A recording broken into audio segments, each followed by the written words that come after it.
Hello everyone and welcome to Tree of Life Tarot. This is going to be a midweek message for the week that began, April 25th or thereabouts. Things are a little different this week. I've been quite sick, so the dailies are not happening. So we're going to do this midweek message, and then I'll do a full moon reading for the moon that's coming up on Friday. And then the May monthly pick a card will come out sometime this weekend. So keep an eye out for those. But after a couple days, I was just too congested to channel at all. So it was wise to just let myself and to let tarot rest, which is always good advice. Resting is always a wise move. So I'm happy to be back and kind of eager to jump in and see what's what. So let us begin. So 2 cards for the overall message, please. Here we go. King of Pentacles. Well, we are now officially in Taurus season, and that is a card that represents Taurus. I love Taurus season. Temperance. Taurus season for me, I'm an Aquarius, if I haven't said that already. And Taurus season is like my coming back home season.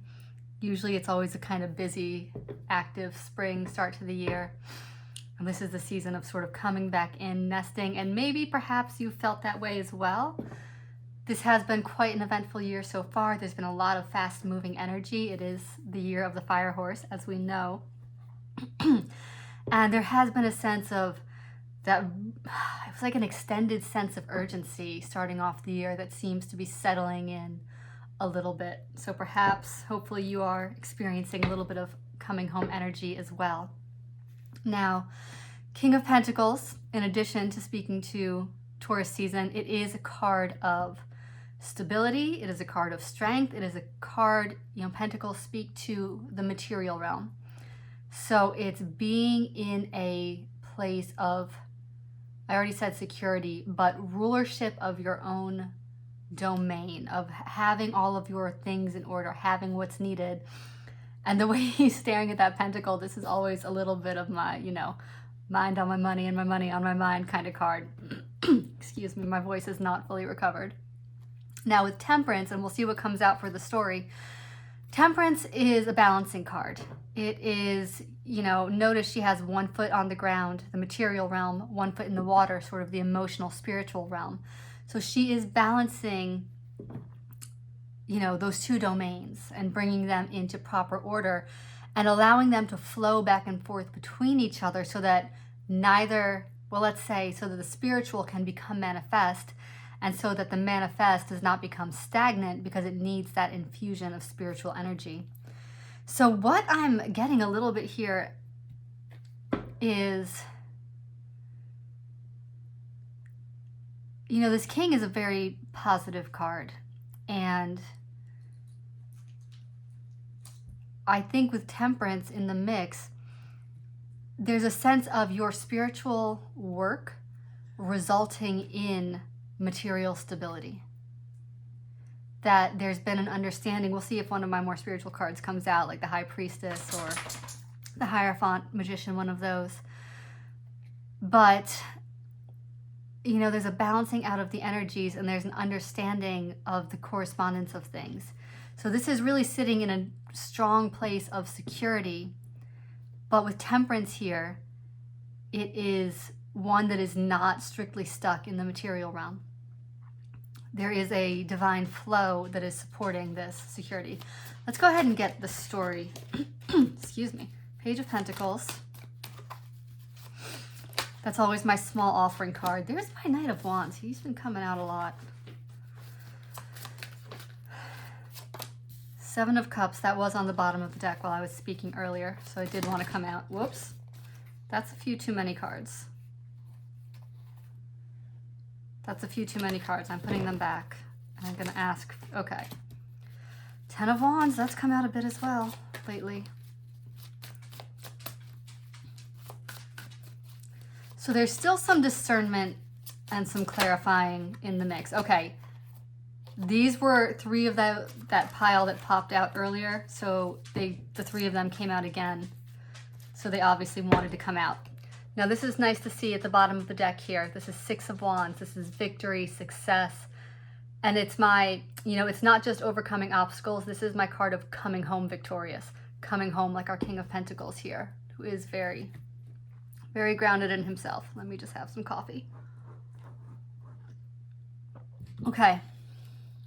Now, as I was talking up here, the Seven of Cups was on the bottom of the deck. I did see that. So there is,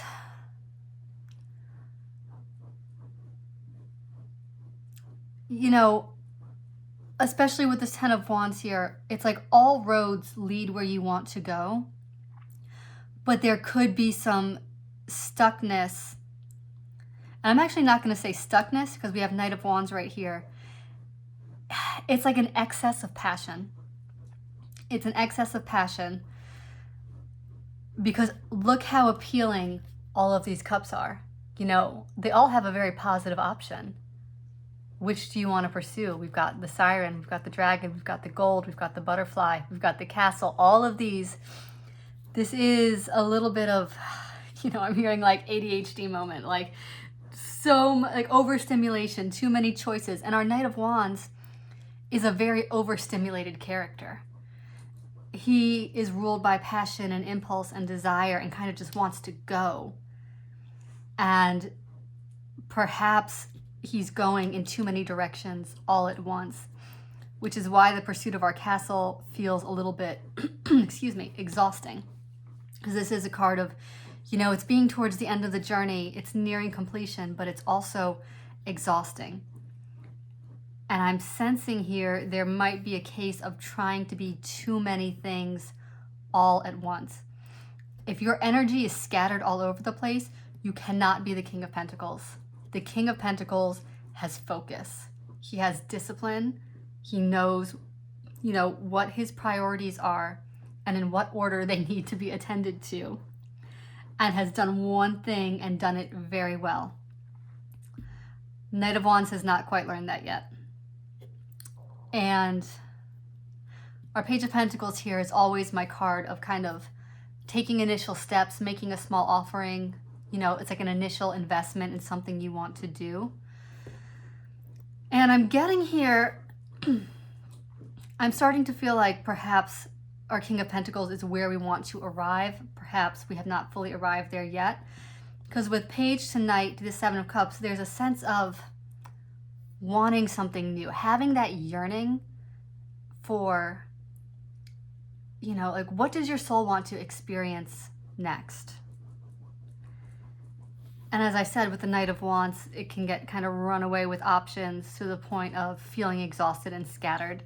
So with Temperance here, it's saying to be this King of Pentacles, which quite frankly is what everybody else in this spread wants to be. If we had an Emperor, that would outrank our King here, but we don't. So Temperance is needed to sort of choose the right path that is not going to, burn hot and then burn out. And then here we have our last three cards here. Hanged Man, Queen of Pentacles, Seven of Swords. Now, Hanged Man is, of course, getting that new perspective. Correlates very strongly with Temperance here. Queen of Pentacles is the counterpart to the King. Now, we also have my least favorite card here, which is the Seven of Swords, which can be deceit, it can be showing a mask. It's, someone presenting one way but doing something else behind the scenes. One hand doesn't know what the other is doing, which is concerning. But it is tied here with our Queen. Let me sit with this for a moment because something's trying to come through.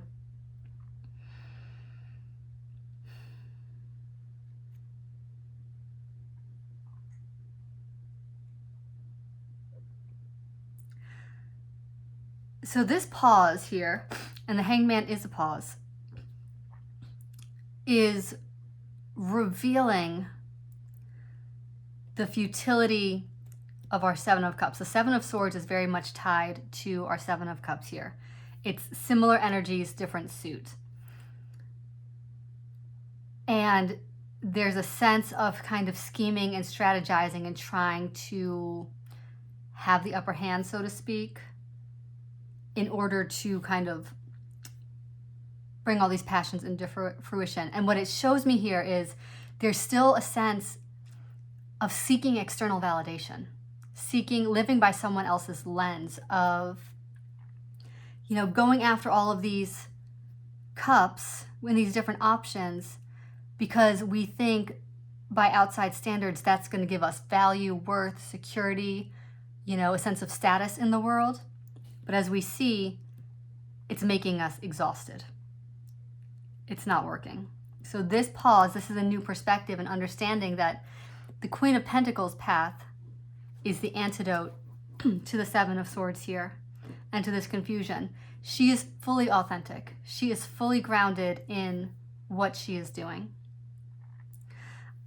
These do represent counterparts in relationships, but I'm really not. If this is not reading as a relationship spread to me. If this is a relationship for you, then the same messages will apply and that will resonate with a dynamic that is at play within the relationship. But in terms of what these cards are communicating, a different perspective is needed. We have the Page of Pentacles, Queen of Pentacles, King of Pentacles. So there's a progression of maturity here and getting a new perspective. And it is by understanding what is authentic to her. It's like she grows her pentacle from within. She's not out here sneaking around trying to get stuff. She grows it from within, and that is what brings victory. Okay, let's clarify. Okay, oof, cards are jumping all over the place. Let me clear this. Okay. So with our Page of Pentacles, very specific one. Well, there it is. Nine of Swords. So we're worrying about what offer to make. Okay. Knight of Wands. And when I say what offer to make, I sort of mean where to invest. Now that was interesting. I wanted to pull a different card, and I'm actually going to.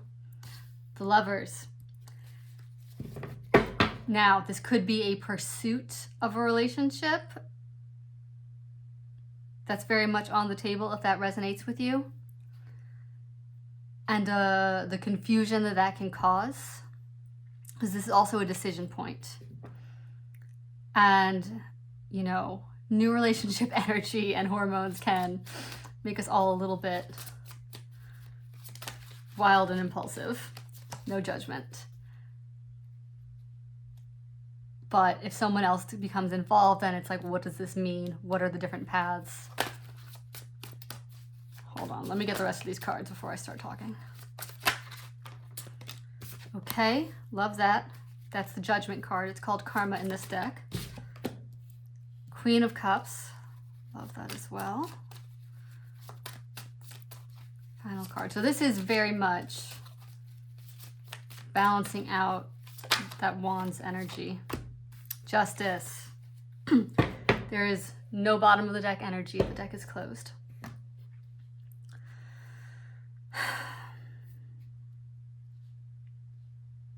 What I'm immediately hearing with this bottom spread, we have a full moon coming up on Friday. If there is a decision you have been worrying about, this moon will help settle the energies and make things clear. This does not represent a full moon, but it's moon cycles. Because this is a lot of anxiety around a choice, and I'm reading the Lovers here as more of a choice than of a romantic situation.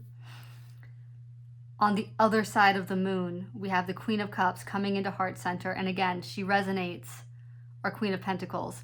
Our kings are that ruler sort of, I'm using the word dominating in a positive sense, but that sort of, it's that rulership energy. The queens are like the pure essence of the suit they represent, and it's not something they rule with, it's something they rule from. Does that make sense? It is within them, it is their essence, and anything they do, it is that pure essence of that suit flowing out from them. And these two queens are very instructive in this spread. So it's finding that authenticity within and then offering it, and not even offering it, but inviting others or flowing it out. You know, neither of these queens need to leave where they are in order to do anything, in order to please anyone, in order to achieve anything. It grows out of their essence. And then finally, finishing with justice here, there's a balancing of things out. So we're right back to temperance where we started. These two cards are very similar. So to recap, there's definitely some anxiety and confusion around a choice and where to invest at play. There's a danger in getting run away with by passions and by sort of external things that might make us feel excited and like there's some validation there in the moment. But there is a call here, especially as we move through this moon, to sort of sit and wait for the clarity. Hanged Man, Judgment. Sit and wait for that clarity. It will arise naturally.